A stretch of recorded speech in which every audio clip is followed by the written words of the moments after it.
Hello everyone, this is Tom Fox. I'd like to welcome you to This Week in FCPA for the week ending September 30, 2016, the SCCE Edition. In this episode, Jay Rosen and I finally have a week of FCPA for This Week in FCPA. We begin with the announcement that the corporation Misonix has disclosed possible FCPA violations in China.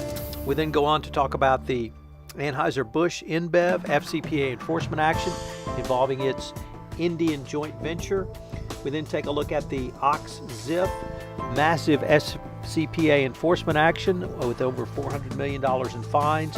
Have a little bit of a discussion about that. We conclude by looking at two declinations where profit disgorgement was required of privately owned companies, which were announced yesterday. HMT LLC and NCH Corp both received declinations yet disgorged profits. They were privately owned, so there was no parallel SEC enforcement action.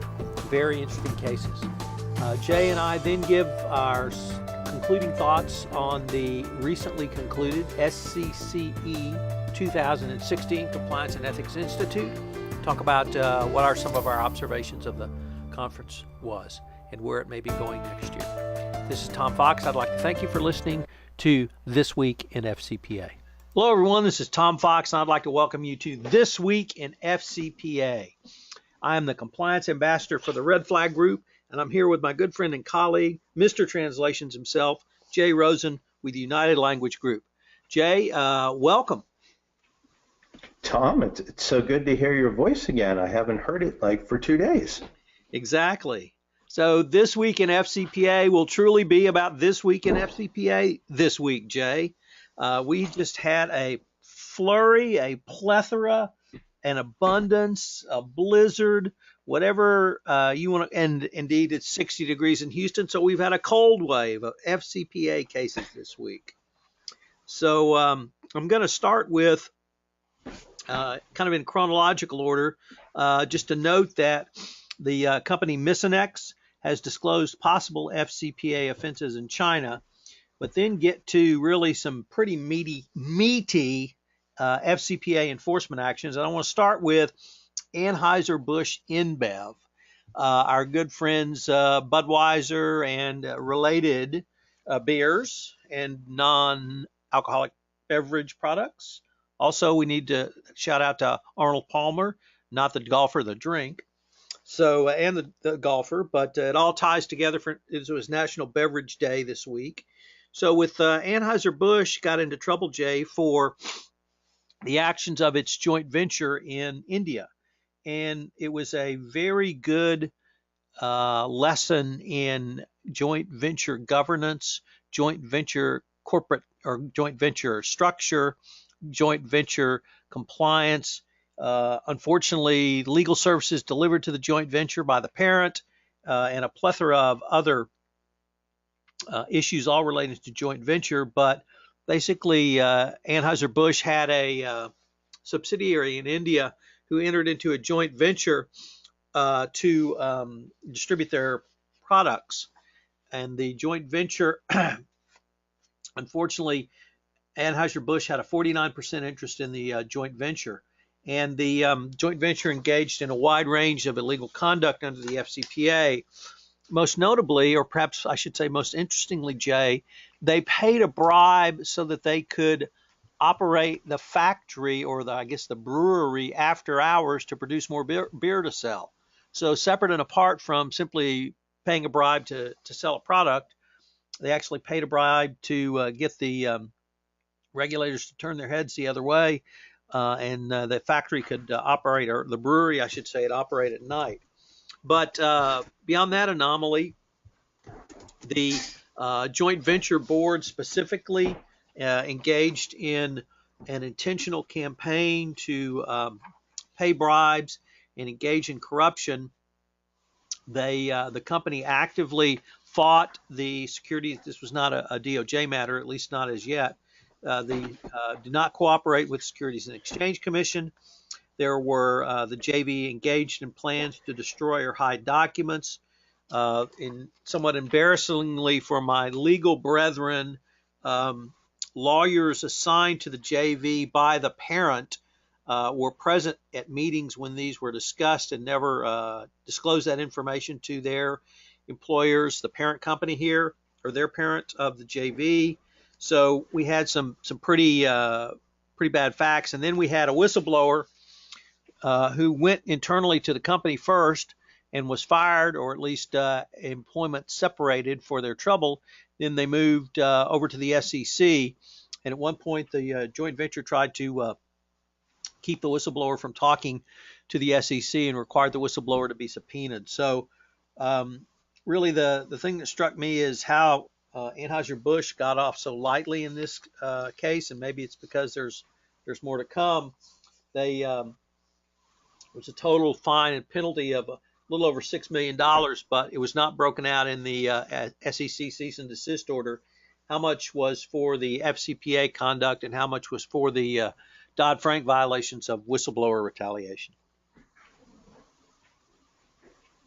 So what am I reading here? Anheuser-Busch agreed to pay $2.7 million in disgorgement and then interest and penalty, but you're saying that you think part of that is a whistleblower penalty? Well, the civil penalty is going to be the Dodd-Frank violation will be a part of the civil penalty of just over $3 million.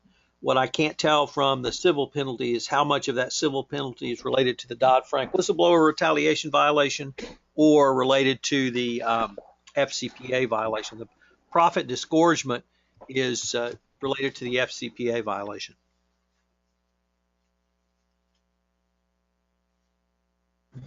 Hey there. You still there, Tom? Still here. Okay, sorry. So the other thing that I was going to just point out, which is which gets to the heart of this case, and something that you expound upon quite often.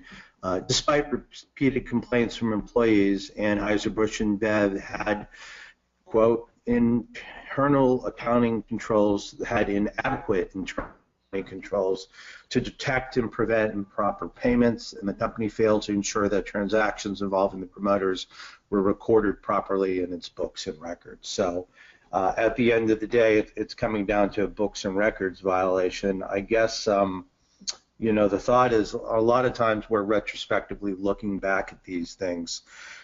Do we think that the internal policies and procedures are just never going to be robust enough to catch these things, or is it that the people that are trying to get around the, getting around the internal accounting controls, are they just, traditionally one step ahead and they found a weak gap to exploit? Jay, I really say it's probably a combination of both. At the joint venture level, you clearly had intentional conduct to violate the FCPA.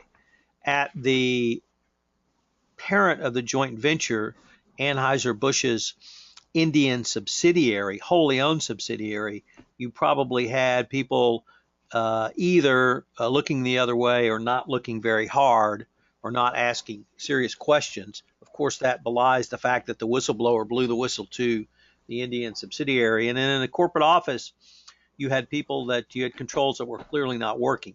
Now, they were probably not working because they've been gamed at lower levels. So you probably have kind of a combination of all of those depending on the corporate level or the entity level where the conduct occurred, or in the case of willful blindness didn't occur. Okay, so it's just it seems that so there is some willfulness here that we're detecting, and I guess the other thing that would probably make it tough is even if you had audit rights with the JV, it sounds like the JV was also pretty willful in their actions. Well, interestingly, the company, it's unclear if it was the U.S.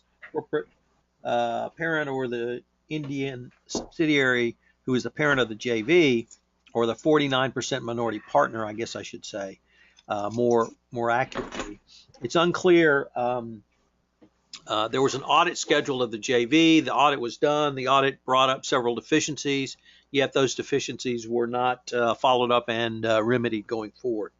So I mean, I was frankly pretty surprised that Anheuser-Busch got off so lightly given all of this, and maybe it was because it was in an Indian joint venture where they were a 49% minority partner and therefore didn't have complete control. But it points up it's going to be a great case for JV lessons and what not to do in a joint venture going forward. Yeah, and then I would think just from a M&A perspective, since AB InBev just completed a huge global combination with SAB Miller, I'm sure there was a certain incentive on the parent's part to get this off the books as soon as possible, so there wouldn't be any further, successor liability on this one. Right. Although AB InBev is the purchaser in the transaction, so they have dissolved the joint venture in 2015, and they're now operating directly in India. So that may help ameliorate the problem as well. Right. So yesterday we had two very interesting matters, Jay. We had the Department of Justice issuing declination letters to two Texas-based companies, HMT LLC and NCH Corporation. HMT LLC is headquartered in the Woodlands, which is a suburb of Houston. Irving is a suburb of Dallas. So we really catch the scope, the full geographic scope of the great state of Texas here. And what was interesting about these, Jay, is even though the declination letters were issued, there was profit disgorgement. That's not something we had previously seen before. So we now have another category of declinations, those with disgorgement. And although we've not seen this before, actually I find it consistent with the pilot program. And the reason I say it's consistent with the pilot program is in the pilot program there were 4 requirements to get a reduction in your potential FCPA fine and penalty. Self-disclosure, cooperation, remediation, extensive cooperation, extensive remediation, and finally profit disgorgement. Well, both HMT LLC and I should say the 3 prior declinations we saw this summer involving Nortec, Akame Technologies, and Johnson Controls, profit disgorgement was made in the SEC settlement because profit disgorgement is specifically listed as a remedy under the Securities and Exchange Act of 1934 as amended. So it would, for public companies, that act only applies to public companies, but here we have private companies. So there's going to be no parallel SEC enforcement action. So to meet the 4 prongs of the pilot program and get not just a reduction, but a declination, it required profit disgorgement. So I find these cases, although new, kind of cutting edge for that reason, Jay. They are fully consistent with the pilot program. They're also consistent with the 3 cases I named, Akame Technologies, and I realize I've now named it twice, 2 different names, Nortec and Johnson Controls. They're also consistent with those cases in the following manner. These companies did not get a reduction in the fine penalty of 25 or 50% as is listed in available under the pilot program. They got full declinations. So clearly the DOJ is going beyond what it had said it would grant in the declinations with the 3 prior cases and then with these 2 cases. So the declination letters were made public. They listed the steps the company took. And so we'll be, or certainly I will be exploring those at greater length in blogs next week. But because, let me go to the next case, Jay, and that is Och-Ziff. And we need to spend a little bit of time on this puppy because this one really didn't really break, I guess it did break new ground. First of all, we had the first private equity company sanctioned under the FCPA. But also we had the CEO of the parent, CEO Daniel Och, and the CFO of the parent also personally sanctioned and had to pay a penalty to the Securities and Exchange Commission, the CFO Joel Frank, because of their involvement in the overall bribery scheme. This case was, I hate to use the word old school in the FCPA, but really stunning in its scope, the amount of bribes paid, the amount of the geographic scope of the bribery and corruption, the planning and detail that went into it at the highest levels, which of course led to the the amount of the total fine of $412, split out between $199 million to the SEC and $213 million to the Department of Justice. So a stunner in terms of size, a stunner in terms of individuals named. The Och-Ziff subsidiary, Och-Ziff Africa Management Group PLC, pleaded guilty to a one-count criminal information. So we had a criminal plea taken in this case. And I think kind of before we get to your take on it, Jay, for me, I think that it's pretty clear the government is going to amp up the ante on companies that engage in really systemic bribery and corruption. And I think some other private equity funds better be looking at this very closely if they've done business in Libya or any of these other African countries. So what were your initial thoughts? Well, so I agree with you that it's really interesting that there is some personal executive liability, and they're going to contend with what's going to happen now. It looks like lots of investors want to pull their money out of the account. I guess my question is in terms of individual accountability. So this case has that. The question is these guys definitely have the financial wherewithal to pay those penalties. And my question is are they getting off too easy? Should these guys be doing jail time, or what is the proper stick that should be out there for the marketplace that there is a reason why you should not do this, why you should not pay bribes? So has the DOJ or SEC commented on that publicly? I know the Yates memo wants us to have more accountability with individual actors, but what do you think about the actual doing time? Well, the individuals we've seen do time, Rodriguez and Eskenazi from the Eskenazi case.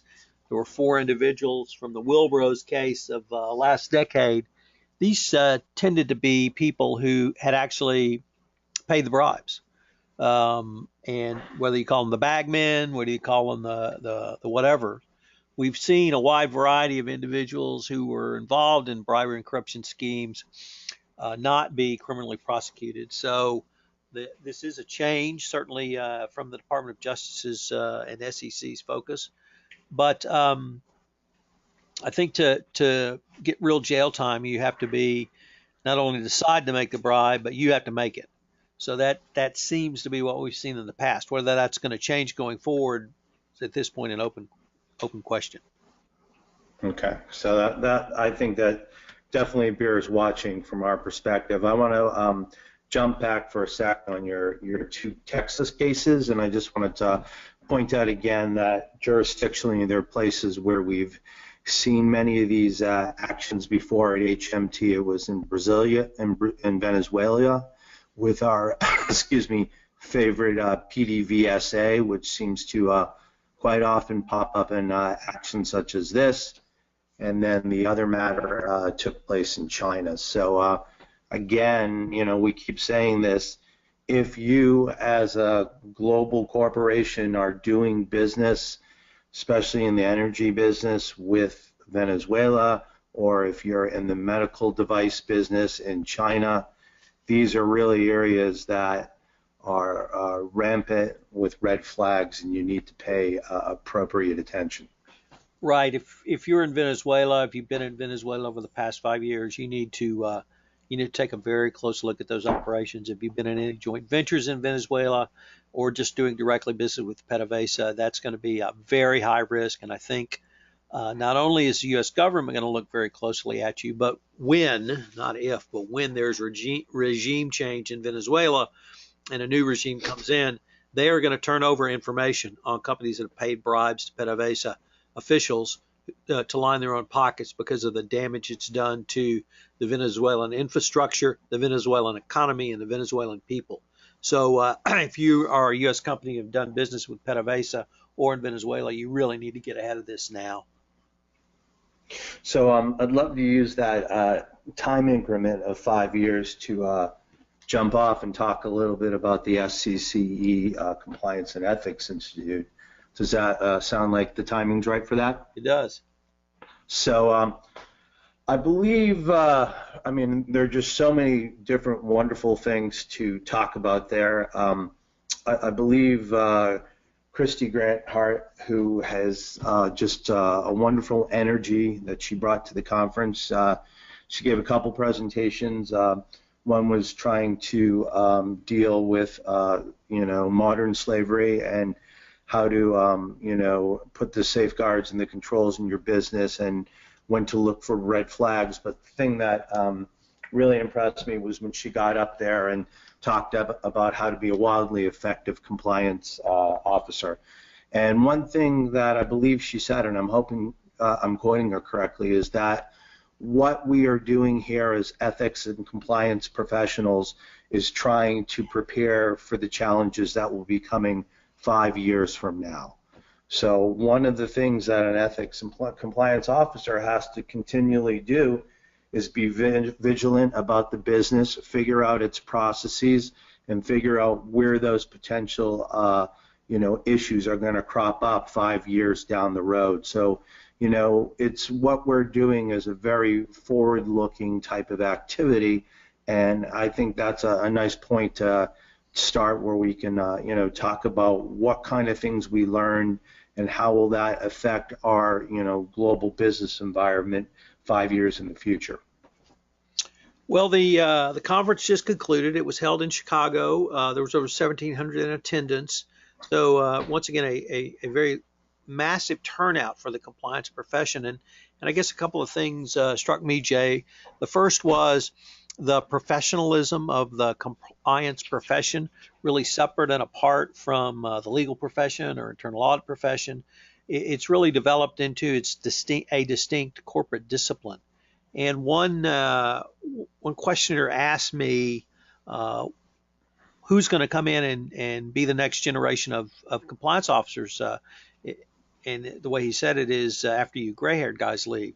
And so after, having been, shocked, anyone would call me a gray-haired guy, simply shocked that I said, well, actually, my observation's the opposite, that whereas many of us came to compliance from another discipline, whether it be, the movie business, whether it be the legal business, whether it be internal audit business, I think the next generation is really going to come from academia moving to create some sort of compliance university degree or compliance minor where they give employees an almost liberal arts education in communication because you have to be able to read a spreadsheet, you have to be able to talk business talk, but you have to be able to talk legal talk, you have to be able to talk compliance talk, you have to be able to talk internal audit talk, and you may be called upon in a wider variety of disciplines. You may be called upon to interact with any of those and create appropriate controls in any of those corporate disciplines. So I think the next generation is going to be something new and different in terms of their educational background, the enthusiasm that both you and I observed from Christy and from the attendees at the conference was pretty remarkable. And once again, SCCE put on just a rather amazing conference. I know you were, your session was one of the advanced discussion groups, and you had some really good thoughts on why that format works and how the SCCE might not only expand that format, but maybe create a track for newbies or those who want something less than an advanced discussion group. So why don't you give us your thoughts on that? Yeah. So in terms of how the conference is set up, traditionally there's some longer sessions that are about 3 hours that happen on the Sunday before the conference officially kicks off. Al Gagny and Merrick Block and LT Lafferty do a real great investigations session that's broken up into 3 parts. And then on the Wednesday, there's 2 morning sessions that are an hour and 45 minutes as opposed to the traditional 1 hour. And, there's different ways people learn. People are visual learners, auditory learners, kinesthetic, I don't know. I can't say the word kinesthetic learners, but I think what tends to happen at a conference of this size is things break off into 2 camps. You've got some people who are going to PowerPoint the audience to death, and it's a challenge just to get through to their slides in the actual amount of time, and it doesn't leave a lot of room for interactive and questions. And then there's, on the other side of this, the advanced discussion groups and these longer sessions. And I think where I tend to see people getting more engaged is when they have the ability to talk to all these talented individuals who are at this conference. There's 1,750 people whose collective knowledge of ethics and compliance is just a great resource to be tapped. And when you do an advanced discussion group, you've got a really intimate group of 50 people. What I tried to do when I ran my group was I introduced myself to everyone immediately when they came into the room. I suggested they introduce themselves at the tables, trade business cards. I was very lucky to have several of my friends in there, outside counsel such as Nat Edmonds from Paul Hastings, Jonathan Armstrong from Cordery, and Chris Robideau from a firm in Canada, as well as Al Gagny there. And I really set up a situation where we had some polling questions to get things going, but there was really just a spirited discussion, and I even shut things down early with 5 minutes to go so that conversation can continue and moving forward. So when we were talking in our little podcast, we were trying to figure out, well, is there some type of middle ground in terms of a slightly larger session than 50, but that still has those goals of interactivity and allowing people to make connections and to tap the shared knowledge. So I think that might be something to consider as we move forward, because I'm sure this conference will grow another 10% in the ensuing year. So those are the kind of observations I had from my group. How about the session that you chaired, Tom? Well, I was involved in a session with Louis Sapperman from Dun & Bradstreet where we talked about social media, using social media internally in your compliance program, and we had well over 300 attendees. So not a lot of interaction, although I was able to do live tweeting, so people could tweet us questions, and I had my computer fired up and could read them to Louis. So that was very cool. The group tended to have a little more maturity within the compliance arena, but I think your observations are pretty good that there's lots of different skill levels at this event, and the conference organizers, I hope, can figure out a way to accommodate the group, because I think as the profession grows and it becomes more part of the business fabric of an organization, there's going to be a larger group of younger compliance professionals, i.e. not gray hairs, coming into the profession, and they're going to need to avail themselves of some more basic training than the types of advanced groups that you led and you participated in. So, but that's a good problem to have. So as I would tell my daughter, first world problems. But a really great conference, and I think I'm looking forward to Las Vegas in 2017, and I know you are.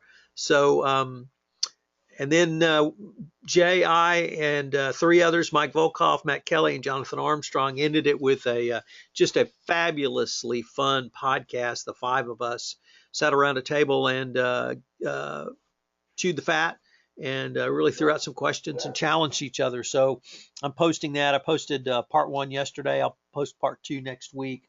But if you ever have the chance to sit down with 4 top people like that, don't walk over there, run over there and take advantage of it. So it was a lot of fun for me, Jay. How about your final thoughts? Yeah, I just, like you said, the numbers, the enthusiasm, it just keeps growing and growing. And I believe there's even a college now that actually offers Masters of Science in Business Ethics and Compliance. It's an MBEC degree, and that's the New England College of Business. So as this profession gets to be more institutionalized, and then that there are places for people to learn about this on an undergraduate level, I think the passion is out there. And as part of this change from 1.0 to 2.0 to 3.0, there's going to be less and less people who come to this profession from other outside things like, PR or communications, but there are going to be people, to your point, who start learning about this at a younger age and become engaged with the fire and the passion of ethics and compliance. Well, Jay, unfortunately, we're near the end of today's podcast, but do you have a little preview of the Jay Rosen Weekend Report? I think it's going to be the Jay Rosen Magical Mystery Report. I'm still in the middle of kind of just taking in the last few days, but I'm going to try to find some small little moments that I observed at the conference that really give me hope and excitement on the future of this profession and where it's going to go. Well, great. Well, Jay, this is the first week we've had a full FCPA week in This Week in FCPA. I hope it continues, but I look forward to catching up with you next week. All right. Thanks, Tom. And thank you all, everyone out there, for your continued support. And this was the week in FCPA. Thanks so much.